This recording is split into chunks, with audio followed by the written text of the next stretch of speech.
Good evening, everyone. Welcome to our webinar hosted by the IgAN Foundation with our partners here from Alexion.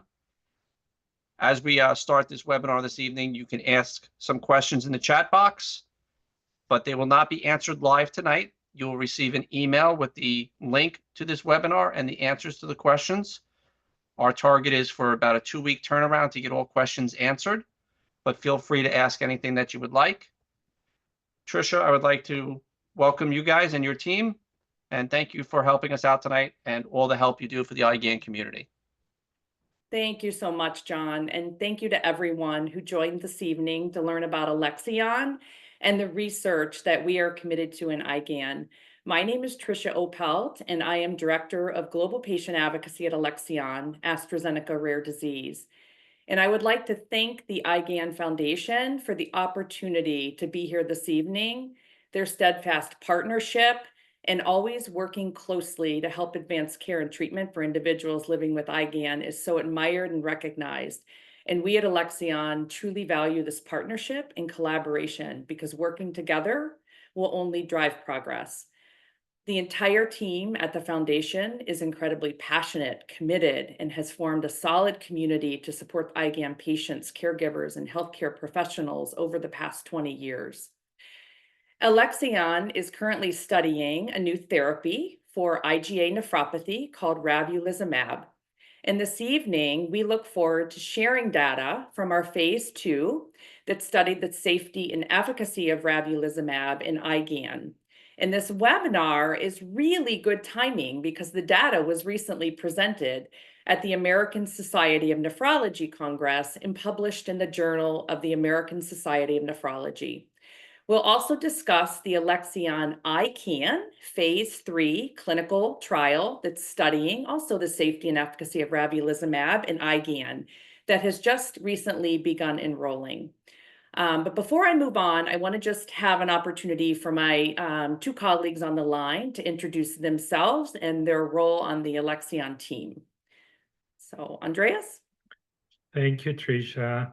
Thank you very much for attending our webinar that is hosted by the IgAN Foundation. I'm Andreas Katifidis. I'm a medical director at Alexion, and I am the medical monitor for this study. And I will be doing the presentation later. And Yusuf? Thank you very much, Andreas and Tricia, and thank you very much, John, for the kind invitation, as well as the IgA Nephropathy Foundation. My name is Yusuf Farag. I'm a physician and epidemiologist. I'm the head of the glomerulonephritis division in the hematology and nephrology department at Alexion. I've been developing medicines for patients with kidney disease for almost now half of my professional career. So that's what I do for a living. Glad to be here and looking forward to hearing Andreas talk to you guys about our program for IgA nephropathy. Back to you, Andreas. Back to me, actually. Oh, and back to you, Tricia. Before I pass it back to Andreas, I just want to take a few minutes to share a little bit about who we are as a company. Alexion is dedicated to advancing therapies in rare disease, and we have over 30 years of leadership in rare disease. We're in 70 countries and committed to expanding into more countries. Currently, we have 6 approved therapies that are indicated for 7 rare diseases and are proud recipients of 4 Pritzkallian Awards.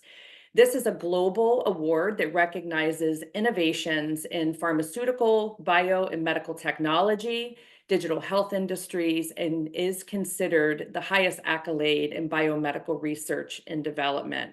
So something that we're quite proud of. Andreas, next slide, please. So at Alexion, every day we strive to change lives, and our mission is to transform the lives of people affected by rare and devastating diseases by continuously innovating and creating value in all that we do. It is our responsibility to listen and learn from patient communities like yourselves to fulfill our mission effectively. Next slide, please. And at Alexion, we actually were established in 1992 and committed to breakthrough innovation, developing life-changing therapies for patients with severe and life-threatening rare diseases. And as we look at our agenda for this evening, We're going to start off and having Andreas provide an overview of what is called the complement system in IgAN.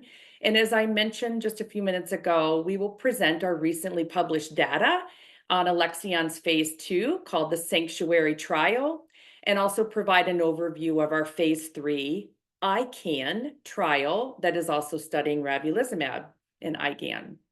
And as John mentioned in the beginning, because there is a lot of information that we're excited to present to you this evening, we want to ensure that all of your questions are answered. So please submit them in the chat. And following the webinar, the foundation will share those questions with Alexion, and we are committed to getting back with you. So Andreas, I will pass it over to you. Thank you. So I will start with the complement system and IgAN. And I'm mentioning the complement system because this is the system that our therapy is targeting. And I will show here where is the connection between the complement system and IgAN. So the complement system is part of the immune system that protects the body from infections.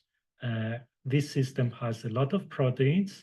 One of these proteins is C3, and it's a key protein in the complement system, and it is activated by 3 different pathways: the lectin pathway, the classical pathway, and the alternative pathway. Once the protein C3 is activated, it activates another protein, and this protein is called C5.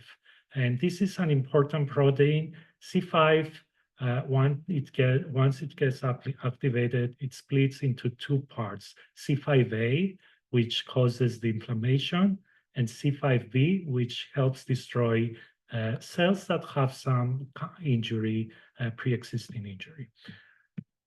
So I will tell later the importance about C5 and why I'm mentioning C5.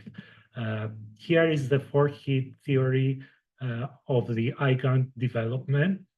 And this is a theory that I'm sure most of the members of the IgAN Foundation are familiar, but I will have a brief overview. So this is how the whole scientific community believes that IgAN is caused and the damage in the kidney is caused. So on hit 1, is the increased formation of galactose deficient IgA1 in the gut. And then we have hit 2, where there is a production of antibodies against this galactose deficient IgA1. And then in hit 3, there is formation of immune complexes between Gd-IgA1 and the autoantibodies. And these complexes tend to get to the kidney, and where they get filtered, they stick to the kidney and they form deposits in the kidney. Once they are there, they activate the complement. And this is where our therapy is involved. So ravulizumab, that's the drug that we are testing that we tested in the phase 2 trial and in the phase 3, blocks the C5 protein quickly and for a longer time than earlier C5 inhibitors. It requires fewer doses than earlier treatments while still being safe and well tolerated. And ravulizumab is approved for several rare diseases, including these are rare diseases: neuromyelitis optica spectrum disorder. This is a disease affecting the eyes and the spinal cord. Generalized myasthenia gravis. This disease causes muscle weakness. Atypical hemolytic uremic syndrome. That's a disease that affects the blood and the kidneys. And then paroxysmal nocturnal hemoglobinuria, which is a disease where there are antibodies, autoantibodies that destroy the red blood cells. So in summary, our medication binds to C5, and by binding there is blocking of the production of C5a and C5b. In summary, current treatment options for IgAN are largely supportive with inconsistent benefits from immunosuppression and notable safety concerns, especially with steroids. Emerging evidence underscores the involvement of the lectin pathway in IgAN, not only contributing to complement activation, but also potentially influencing fibrosis and disease severity. Various complement inhibitors are being explored in the evolving landscape of targeted IgAN therapy. Biomarkers, both histopathologic and non-invasive, are being investigated to guide personalized patient management and assess complement activity in IgAN. The deposition of complement proteins in the glomeruli, such as C3, C4d, C5b-9, is associated with more severe renal disease and poor prognosis in IgAN. Novel treatments and biomarkers will potentially help prevent progression, reduce the burden of the disease, and increase the life expectancy in patients with IgAN.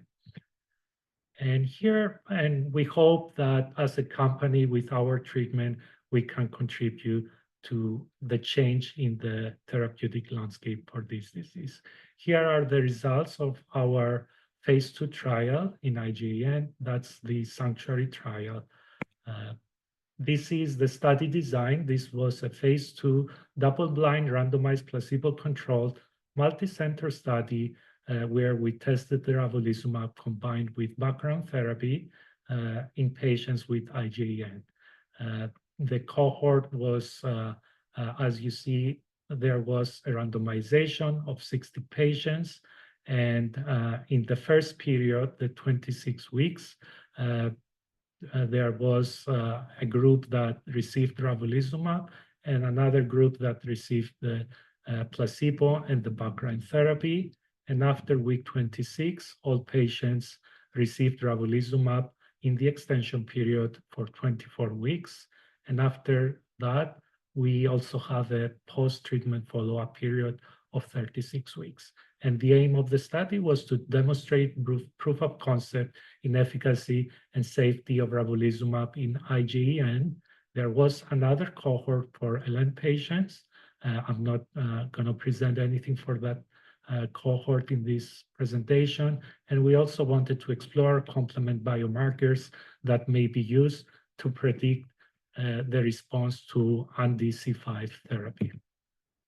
So this is what we enrolled in the trial, and this is what we presented, as Tricia mentioned earlier, in October at the American Symposium of Nephrology. We enrolled 66 subjects, 43 were receiving ravulizumab, and 23 were receiving placebo. And some people might not be familiar with the term placebo. This is a substance that doesn't have the active drug, and no one knows if they are receiving ravulizumab or the placebo. So out of these 66 patients, around 45% were female. The mean age of the group was 40 years. Most of the patients were recruited in Europe, around 64%.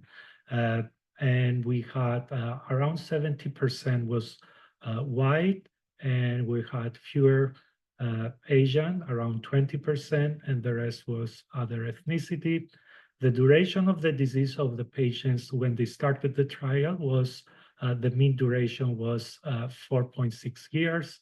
And then the UPCR that they had at the beginning of the trial was 1.73 grams per gram. And here we see the primary endpoint. This is the primary result that we see after treatment at week 26.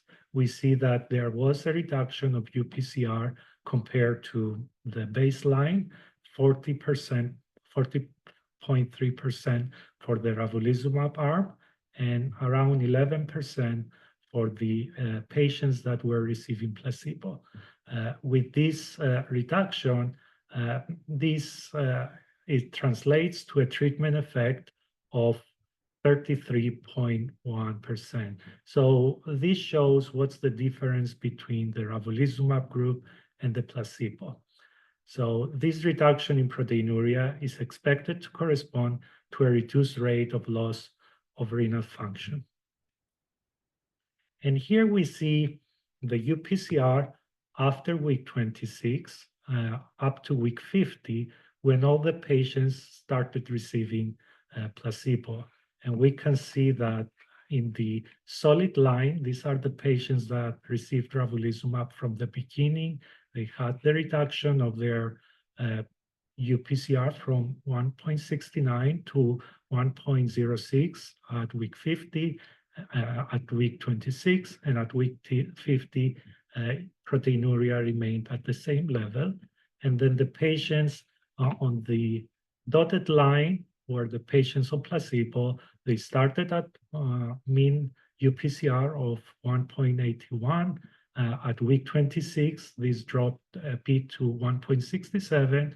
But once they started receiving drug at week 50, their UPCR was similar to the other group at 1.13. And here is the eGFR. I know that as member of the IgAN Foundation, you are very familiar with these terms, the UPCR, that's the ratio of the urine protein that we talked earlier, and the eGFR, which is a marker that shows the how well your kidneys are filtering and how well they are functioning. So we can see that the patients on the treatment arm, which is the solid line, had relatively stable eGFR up to week 26, and then up to week 50, these remain stable.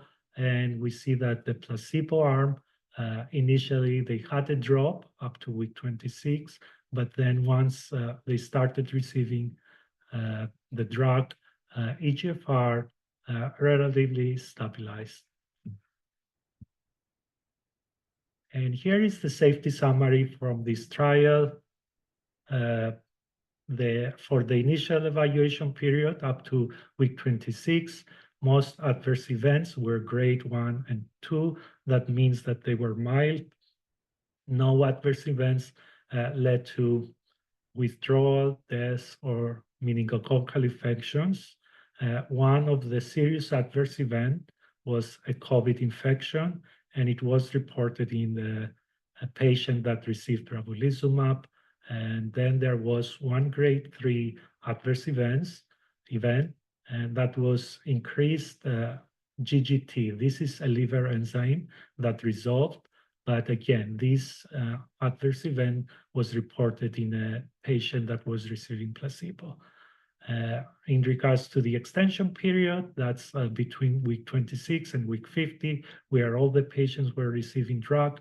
Most adverse events were grade 1 or 2, all non-serious, and the majority were unrelated. The most common adverse event were nasopharyngitis, that's the common cold, COVID, infection, headache, and cough. The only two related adverse events were headache and infusion site pain. There were no AEs leading to withdrawal, deaths, or meningococcal infections. And overall, the incidence of AEs has stabilized and decreased from the primary evaluation period. And here are the conclusions from our phase 2 trial.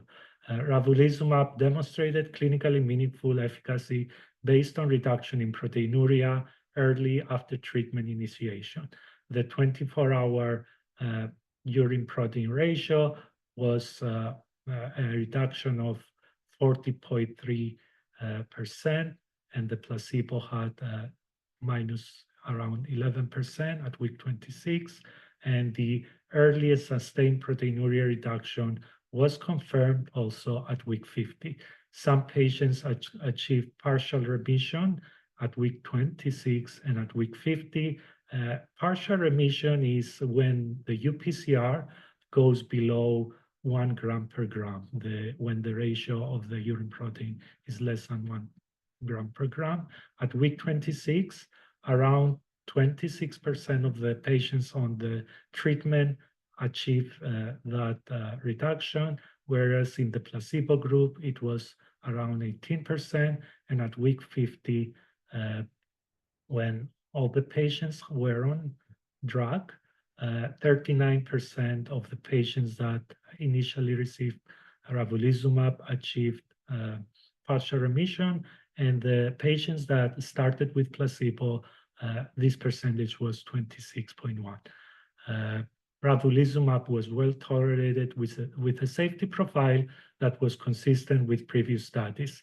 There were no safety concerns through week 15. And now I'm going to move to the IgAN study. This is the phase 3 trial. This is the ongoing study, and it's enrolling in the US in around 40 sites. And here is the overview of the study. This is a study that was designed with feedback from people living with IgAN, and we also reached out to the IgAN Foundation for feedback to make sure that the protocol meets the needs of the patients. Also, the protocol has, we received feedback from a scientist, making sure that there is scientific value on the study design. This trial has a main group and an exploratory study group. The difference between the groups is the eGFR level for inclusion on the trial. In the main group, it is eGFR over or equal to 30 mL per minute, and in the exploratory group, it's eGFR of 20 to 29. At this point, the exploratory group enrollment has closed, but we will open it in the near future with a different study design, and hopefully we can talk about it in the future. So for the main study group, this is a randomized trial of 450 patients. The randomization is 1-to-1, so there is a chance to receive either ravulizumab or placebo, and we have dosing every 8 weeks after the loading dose. At the end, there is a ravulizumab access period of 2 years. So what does study participation involve? Participation involves is up to around 4 years, and we have 3 periods. It's screening, which is around 6 weeks, and it includes 2 study visits. And at that point, the study team will review your medical history and perform tests to see if you qualify for the study. There is the study treatment period, which is around 2 years, and it includes 15 study visits. At this period, there will be dosing every 8 weeks. And then we have the ravulizumab access period, which is after the treatment period. In this period, all study participants will receive ravulizumab again every 8 weeks. This is around 2 years, and it includes 14 study visits. So in details for the screening, we mentioned patients have to have eGFR over or equal to 30 mL per minute to be included in the main study group. Who can join the study? We are enrolling at 260 sites across more than 30 countries worldwide. As I mentioned, in the US, we have around 40 sites. During the screening period, individuals will be evaluated to determine their eligibility to participate as multiple eligibility criteria apply to this study. Those who are eligible and decide to take part will receive the study medication or placebo. They will receive study-specific medical exams and also study-specific laboratory tests at no cost. In the main study group, for participation, and this is not the full list, but this is a summary of our eligibility criteria. Patients needs to be at least 18 years of age, and they need to have a diagnosis of IgAN based on a kidney biopsy. If a kidney biopsy is not available, this can be done during screening. Patients need to have protein in their urine, and there is a specific level of proteinuria that is needed. You can discuss this with your physician if you are considering this trial. They have to have eGFR over or equal to 30 mL per minute. Patients need to be treated with stable doses of blood pressure medications for their IgAN for more than 3 months, before screening. These medications are the ACE and ARBs. You might have heard them as ACE or ARB. To be included in the study, you shouldn't have history of kidney transplant or plan to undergo a transplant during the treatment period. You shouldn't have rapidly progressive disease within the last 3 months of screening. And if the patient received biologic therapies for IgAN within the last 6 months of screening, or budesonide, again, within the last 6 months prior to screening, these are exclusionary for this trial. And as we mentioned, we have the exploratory study group where we have patients with eGFR between 20 and 29 during screening. These patients need to, in addition to the other criteria for the main cohort, they need to have a kidney biopsy that was done within 6 months prior to screening or during the screening period. And also this kidney biopsy report should show less than 75% of fibrosis or glomerular sclerosis. And I understand you might not be familiar with these terms, but this is something that you can share with your physician when you want to discuss its trial.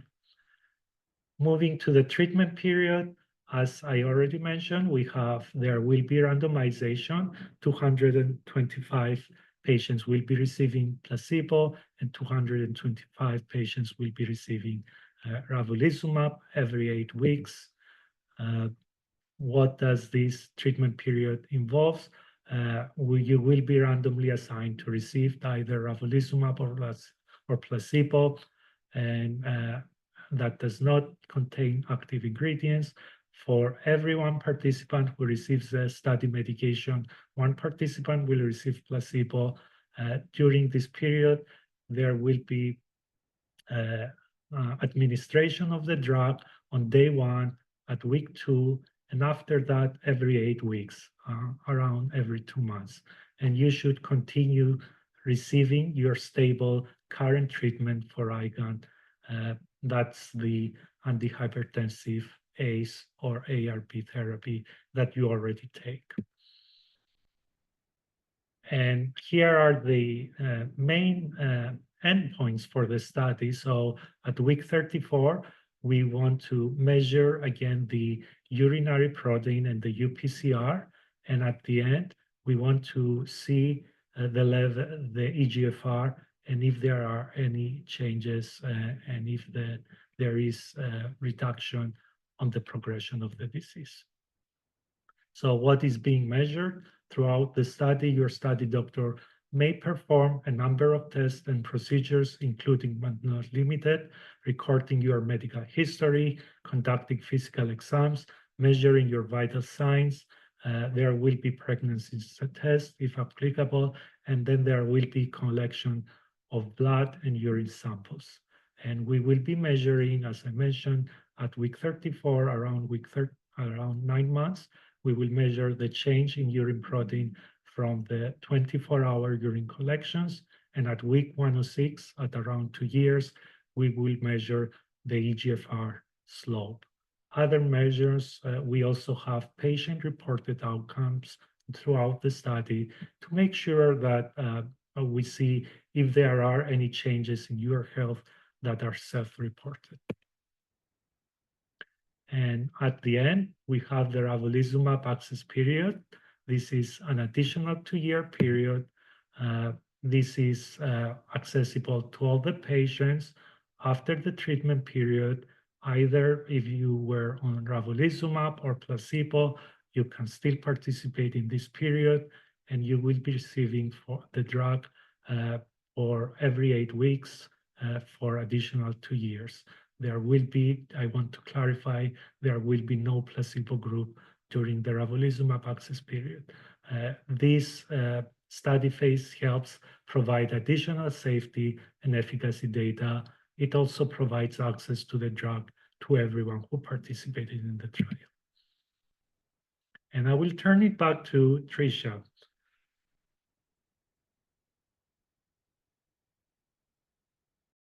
Apologies, I had to take myself off mute. Thank you, Andreas. And again, if you would like any more information, you can reach out via the study website at www.icanclinicalstudy.com or clinicaltrials.gov. But most importantly is always have a discussion directly with your healthcare provider to determine if a specific trial is right for you. And then on behalf of Alexion, our entire team, I would like to thank you again for joining this evening, and I hope everyone has a wonderful evening. John, I'll pass it over to you. Thank you, Tricia. Thank you, Andres.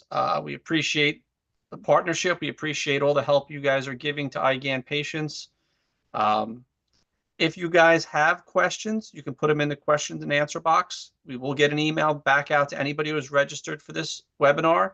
Any questions?